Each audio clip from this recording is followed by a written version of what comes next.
Hello friends, আসসালামু আলাইকুম। সবাই কেমন আছো বন্ধুরা? আশা করি সবাই খুবই ভালো আছো। আমি আল্লাহর রহমতে অনেক ভালো আছি।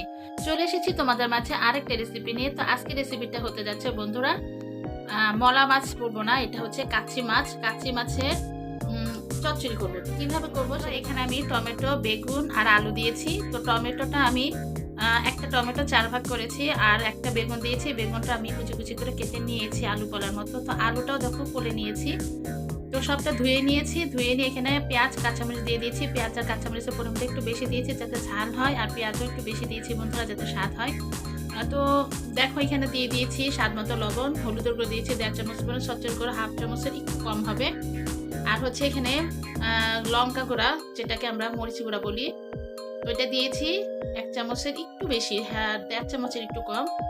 তো বন্ধুরা এখন এটা আমি তেল দিয়ে মাখিয়ে নিব, মাখিয়ে রান্নাটা করব আজকে। তো পাশে দেখাচ্ছি এই যে দেখো কাচ্চি মাছ। কাচ্চি মাছটা আমি ধুয়ে রেখে দিয়েছি।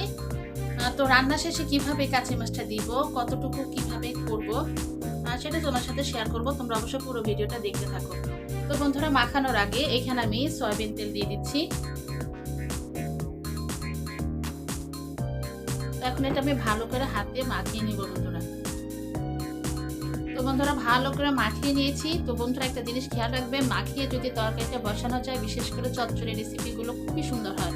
তো মাখিয়ে আমি সুন্দর করে মাখিয়ে নিয়েছি। এখন আমি এটা চুলায় বসিয়ে দিব আর মাছটা পরে দিয়ে দিব বন্ধুরা। যখন বলক উঠে যাবে, রান্নাটা অর্ধেক সেদ্ধ হয়ে যাবে, জাস্ট 10 থেকে 7 মিনিট আগে আমি এটা মাছটা উপর দিয়ে দিব। তো তখন কি পরিমাণ তরকারিটা হবে, মনে করো অর্ধেকের বেশি হয়ে যাবে, জাস্ট তখন মাছগুলো দিব।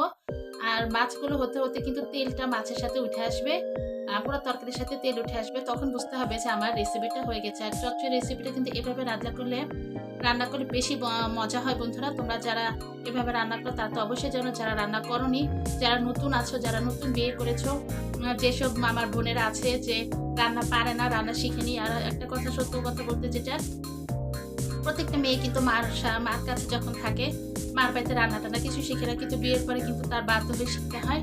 তো এটা তাদের জন্য অনেক উপকারে আসবে। এভাবে রান্না করলে হাজব্যান্ড অবশ্যই খুশি হবে, তো চেটেপুটে খেতে বাধ্য হবে। তো রান্নাটা বসিয়ে দিই বন্ধুরা, চলো। ফুল আছে, রান্নাটা বসিয়ে দিলাম বন্ধুরা, হতে থাক। তারপরে আমি একটু পরে ফিরে আসছি। অবশ্যই পুরো ভিডিও দেখো বন্ধুরা। রেসিপিটা ভালো লাগলে অবশ্যই একটা লাইক দিয়ে দিও, আর অবশ্যই আমার চ্যানেলটাকে সাবস্ক্রাইব করার পাশে থেকো। আশা করি তোমাদের খুবই ভালো লাগবে, আমার বন্ধুরা থাকবে অবশ্যই, আর পুরো ভিডিওটা দেখতে থাকো বন্ধুরা। দেখো তরকারিটা প্রায় হয়ে গেছে। এখন আমি উপর দিয়ে মাছটা দিয়ে দিব, কারণ এখন মাছটা দিয়ে তো ছোট ছোট, এটা হচ্ছে কাচ্চি মাছ। তো এই পর্যায়ে, শেষ পর্যায়ে দিয়ে দিলে সেই মাছের ভিতরে তেল, ঝাল, নুন সবটাই সুন্দর ঢুকে।